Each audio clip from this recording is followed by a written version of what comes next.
നമസ്കാരം. മലയാളി വാർത്തയിലേക്ക് സ്വാഗതം.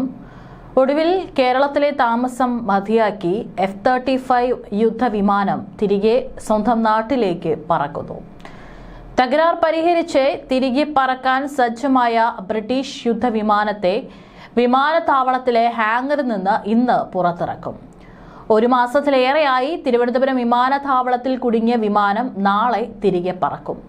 വിമാനം പുറത്തിറക്കി അന്തിമ പരിശോധനകൾ വിജയകരമായി പൂർത്തിയായാൽ ഇന്ന് തന്നെ കൊണ്ടുപോകുന്നതും പരിഗണിക്കുന്നുണ്ട്.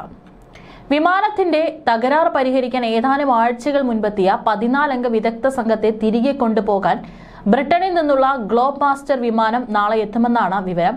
വിമാനത്തിന്റെ ഹൈഡ്രോളിക് സംവിധാനത്തിന്റെ തകരാർ പരിഹരിക്കാൻ എത്തിച്ച ഉപകരണങ്ങളും തിരികെ കൊണ്ടുപോകും.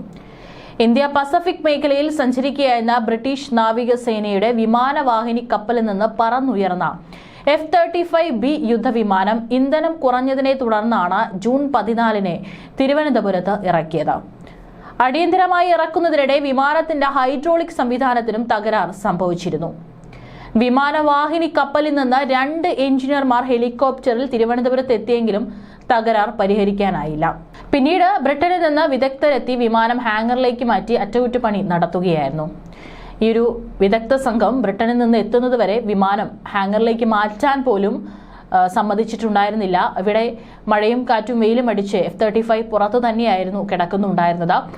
ആ ഒരു സമയത്ത് പല തങ്ങളുടെ വിമാനത്തിന്റെ സുരക്ഷാ കാര്യങ്ങൾ എന്തെങ്കിലും ചോരുമോ എന്നുള്ള ഭയം കൊണ്ടാണ് വിമാനം ഹാങ്ങറിലേക്ക് അടക്കം മാറ്റാൻ ശ്രമിക്കാതിരുന്നത്. മാത്രമല്ല ആരെയും വിമാനത്തിനടുത്തേക്ക് അടുപ്പിക്കുക പോലും ചെയ്തിരുന്നില്ല. ഇവിടെ നമ്മുടെ CSF അടക്കം സുരക്ഷ നൽകുകയും ചെയ്തിരുന്നു. ശത്രുവിന്റെ റഡാർ കണ്ണുകളെ വെട്ടിക്കാൻ കഴിവുള്ള സ്റ്റെൽത്ത് സാങ്കേതിക വിദ്യയുള്ളതാണ് F-35 വിമാനം. ഏതായാലും തിരികെ പറക്കുമ്പോൾ വാടക ഇനത്തിൽ 8 ലക്ഷത്തോളം രൂപയാണ് വിമാനത്താവളത്തിനും ഹാങ്ങർ സംവിധാനം നൽകിയതിനും എയർ ഇന്ത്യക്ക് ലഭിക്കുക. വിമാനത്താവളത്തിൽ യുദ്ധവിമാനം നിർത്തിയിട്ടതിന്റെ പാർക്കിംഗ് ഫീസ്, വിമാനം ഇറക്കിയതിന്റെ ലാൻഡിംഗ് ചാർജ് എന്നിവ ചേർത്തുള്ള തുക വിമാനത്താവള നടത്തിപ്പുകാരായ അദാനി കമ്പനിക്കാണ് ബ്രിട്ടീഷ് അധികൃതർ നൽകേണ്ടത്. F-35B യുദ്ധവിമാനത്തിന്റെ വലിപ്പത്തിന്റെ അടിസ്ഥാനത്തിലാണ് പാർക്കിംഗ് ഫീസ് നിശ്ചയിച്ചിരിക്കുന്നത്. പരീക്ഷണ പറക്കലിനുള്ള അനുമതി ലഭിക്കുന്ന മുറയ്ക്ക് മറ്റു ജോലികൾ പൂർത്തിയാക്കി വിദഗ്ധ സംഘം മടങ്ങും. അറ്റകുറ്റപ്പണിക്ക് എത്തിച്ചിരുന്ന സാങ്കേതിക ഉപകരണങ്ങൾ തിരികെ കൊണ്ടുപോകുന്നതിനായി ബ്രിട്ടന്റെ C-70 ഗ്ലോബ് മാസ്റ്റർ വിമാനം എത്തിയായിരിക്കും സംഘത്തെ മടക്കി കൊണ്ടുപോകുക.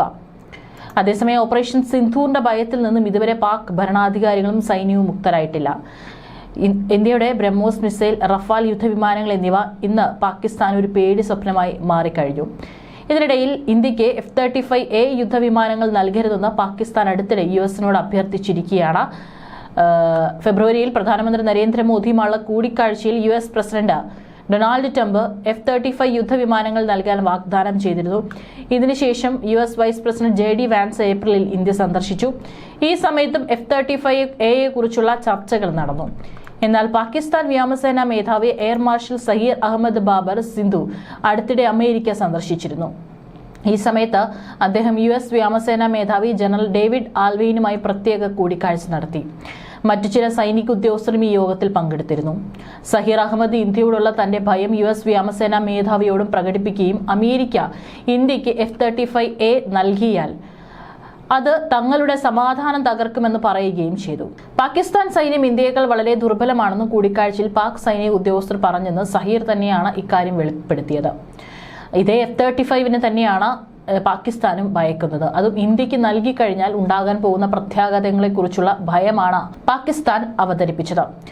അതേസമയം ചൈനയിൽ നിന്നും J-35A സ്റ്റെൽത്ത് യുദ്ധവിമാനങ്ങൾ വാങ്ങാൻ പാകിസ്ഥാൻ ശ്രമിക്കുന്നതായി റിപ്പോർട്ടുണ്ട്. ഈ കരാർ അന്തിമഘട്ടത്തിലാണെന്നും ഉടൻ പൂർത്തിയാകുമെന്നാണ് പറയപ്പെടുന്നത്.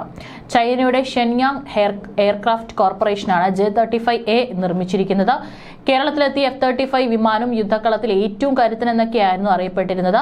എന്നാൽ തിരുവനന്തപുരത്ത് ഇത്രയും ദിവസം കിടക്കേണ്ടി വന്നതോടുകൂടി ഇതിന്റെ കരുത്തിനെ കുറിച്ചും സാങ്കേതിക പ്രശ്നങ്ങൾ പരിഹരിക്കുന്നതിലെ കാലതാമസത്തെക്കുറിച്ചൊക്കെ നിരവധി സംശയങ്ങൾ ഉയർന്നു വന്നിരുന്നു. ട്രോളുകൾ ഉണ്ടാക്കാൻ പിന്നെ മലയാളികളെ പ്രത്യേകിച്ച് പഠിപ്പിക്കേണ്ട കാര്യമില്ലല്ലോ. നിരവധി ട്രോളുകളും F-35 പറ്റി സോഷ്യൽ മീഡിയയിൽ പരന്നിരുന്നു. ജൂൺ 14 യുദ്ധവിമാനം തിരുവനന്തപുരം വിമാനത്താവളത്തിൽ അടിയന്തരമായി ലാൻഡ് ചെയ്തത്. ഇന്ത്യൻ പസഫിക് സമുദ്രത്തിൽ സഞ്ചരിച്ച ബ്രിട്ടീഷ് നാവികസേനയുടെ വിമാനവാഹിനി കപ്പലായ HMS പ്രിൻസ് ഓഫ് വെയിൽസിൽ നിന്ന് പറന്നുയർന്ന F-35B യുദ്ധവിമാനം ഇന്ധനം കുറഞ്ഞതിനെ തുടർന്ന് അടിയന്തര ലാൻഡിംഗ് നടത്തുകയായിരുന്നു. പിന്നാലെ വിമാനവാഹിനി കപ്പലിൽ നിന്നെത്തിയ 2 എഞ്ചിനീയർമാർ വിമാനം പരിശോധിച്ചെങ്കിലും തകരാർ പരിഹരിക്കാനായില്ല. $110 മില്യൺ വില വരുന്ന F-35B വിമാനം CISFന്റെ സുരക്ഷയിൽ എയർ ഇന്ത്യയുടെ 4ാം ബേസിലായിരുന്നു ആദ്യം സൂക്ഷിച്ചിരുന്നത്. എന്നാൽ ജൂലൈ 6-ന് വിദഗ്ധ സംഘം എത്തിയതോടെ F-35Bയെ വിമാനത്താവളത്തിലെ ഹാങ്ങർ യൂണിറ്റിലേക്ക് മാറ്റിയിരുന്നു. അറ്റകുറ്റപ്പണികൾ ആരംഭിച്ച് ഇക്കഴിഞ്ഞ തിങ്കളാഴ്ച യുദ്ധവിമാനം തിരുവനന്തപുരത്ത് എത്തിയിട്ട് 1 മാസം പൂർത്തിയായി. തിരുവനന്തപുരത്ത് അടിയന്തര ലാൻഡിംഗ് നടത്തിയ ബ്രിട്ടീഷ് നാവികസേനയുടെ F-35B ലോകത്തിലെ ഏറ്റവും വിലയേറിയതും അത്യാധുനിക സംവിധാനങ്ങളുമുള്ള യുദ്ധവിമാനങ്ങളുടെ ശ്രേണിയിലാണുള്ളത്. US പ്രതിരോധ കമ്പനിയായ ലോക്ക്ഹീഡ് മാർട്ടിനാണ് വിമാനത്തിന്റെ നിർമ്മാതാക്കൾ. F-35Bയുടെ പരിഷ്കരിച്ച പതിപ്പായ F-35I അദീർ എന്ന യുദ്ധവിമാനമാണ് അടുത്തിടെ അമേരിക്കൻ മധ്യസ്ഥതയിൽ അവസാനിച്ച ഇറാൻ-ഇസ്രായേൽ യുദ്ധത്തിൽ ഇറാനെതിരായ വ്യോമാക്രമണത്തിന്റെ മുന്നണി പോരാളി. അമേരിക്കൻ സാങ്കേതിക വിദ്യയിൽ വികസിപ്പിച്ച F-35ലേക്ക് ഇസ്രായേൽ സാങ്കേതിക വിദ്യ കൂടി പ്രവേശിപ്പിച്ച് പരിഷ്കരിച്ച പതിപ്പാണ് F-35I അദീർ. അദീർ എന്നാൽ ഹീബ്രു ഭാഷയിൽ കരുത്തൻ എന്നാണ് അർത്ഥം. F-35 യുദ്ധവിമാനങ്ങൾ ഇന്ത്യക്ക് നൽകാൻ ഈ വർഷം ആദ്യം അമേരിക്കൻ പ്രസിഡന്റ് ഡൊണാൾഡ് ട്രംപ് സന്നദ്ധത പ്രകടിപ്പിച്ചിരുന്നു. ഇസ്രായേലിനും ബ്രിട്ടനും പുറമെ British royal air force, US marine core എന്നിവയും ഇപ്പോൾ F-35 വിമാനങ്ങൾ ഉപയോഗിക്കുന്നുണ്ട്. ശത്രുസേനയുടെ റഡാർ വെട്ടിച്ച് പറക്കാൻ ശേഷിയുള്ള ഏറ്റവും പുതിയ സ്റ്റെൽത്ത് സാങ്കേതിക വിദ്യയുള്ള വിമാനമായാണ് F-35 അറിയപ്പെടുന്നത്. എന്നാൽ ശത്രു രാജ്യത്തിന്റെ റഡാർ വെട്ടിച്ച് പറക്കാൻ ശേഷിയുള്ള ഈ വിമാനത്തിന്റെ സാന്നിധ്യം ഇന്ത്യയുടെ ഇന്റഗ്രേറ്റഡ് എയർ കമാൻഡ് കൺട്രോൾ സിസ്റ്റത്തിന് ആകാശത്ത് വെച്ച് തന്നെ തിരിച്ചറിയാൻ സാധിച്ചത് ഇന്ത്യൻ വ്യോമസേനയുടെ കരുത്തായാണ് വിലയിരുത്തൽ. അത്യാധുനിക സ്റ്റെൽത്തി വിമാനത്തെ ആകാശത്ത് വെച്ച് തന്നെ തിരിച്ചറിയാൻ സാധിച്ചത് ഇന്ത്യയുടെ പ്രതിരോധ കവചത്തിന്റെ മികവായാണ് പ്രതിരോധ വിദഗ്ധരുടെ വിലയിരുത്തൽ. ബ്രിട്ടീഷ് ജെറ്റിന്റെ പ്രതിദിന പാർക്കിംഗ് ഫീസ് 26,261 രൂപയാണെന്നും ഇന്ത്യൻ ഡിഫൻസ് റിസർച്ച് വിങ്ങിനെ ഉദ്ധരിച്ച് റിപ്പോർട്ട് ചെയ്തിരുന്നു. ഈ കണക്കനുസരിച്ച് ജൂൺ 14 മുതൽ 33 ദിവസത്തെ പാർക്കിംഗ് ഫീസിനത്തിൽ ഏകദേശം 8.5 ലക്ഷത്തിലധികം രൂപയാണ് ഈടാക്കിയതെന്നും റിപ്പോർട്ടിൽ പറയുന്നു. അറബിക്കടലിലെ സൈനിക അഭ്യാസത്തിനിടെയാണ് HMS പ്രിൻസ് ഓഫ് വെയിൽസ് എന്ന ബ്രിട്ടീഷ് യുദ്ധക്കപ്പലിൽ നിന്നും പറന്നുയർന്ന F-35 ഇന്ധനക്കുറവുണ്ടായതിനെ തുടർന്ന് ജൂൺ 14 രാത്രി തിരുവനന്തപുരം അന്താരാഷ്ട്ര വിമാനത്താവളത്തിൽ അടിയന്തര ലാൻഡിംഗ് നടത്തിയത്. സാങ്കേതിക തകരാർ കണ്ടെത്തിയതിനെ തുടർന്ന് വിമാനത്താവളത്തിൽ കുടുങ്ങുകയായിരുന്നു. യുദ്ധവിമാനം പരിശോധിക്കാനും വിലയിരുത്താനും ബ്രിട്ടീഷ് റോയൽ എൻഫോഴ്സിന്റെ 24 പേരടങ്ങുന്ന സംഘം ജൂലൈ 6-ന് തിരുവനന്തപുരത്ത് എത്തിയിരുന്നു. മാത്രമല്ല വിമാനം വന്ന സമയത്ത് പൈലറ്റ് വിമാനത്തിനടുത്ത് നിന്ന് മാറാതെ തൊട്ടപ്പുറത്ത് ഒരു കസേര ഇട്ടിരുന്നതൊക്കെ തന്നെ വളരെ അപൂർവമായിട്ടുള്ള ഒരു കാഴ്ചയായിരുന്നു. ഏതായാലും ഇത്തരത്തിലുള്ള സംഭവങ്ങൾ വളരെ അസാധാരണമായിട്ടാണ് നടക്കുന്നത്. ഏതായാലും F-35ന്റെ കരുത്തും ഈ ഒരു അവസരത്തിൽ സംശയിക്കപ്പെടുകയാണ്.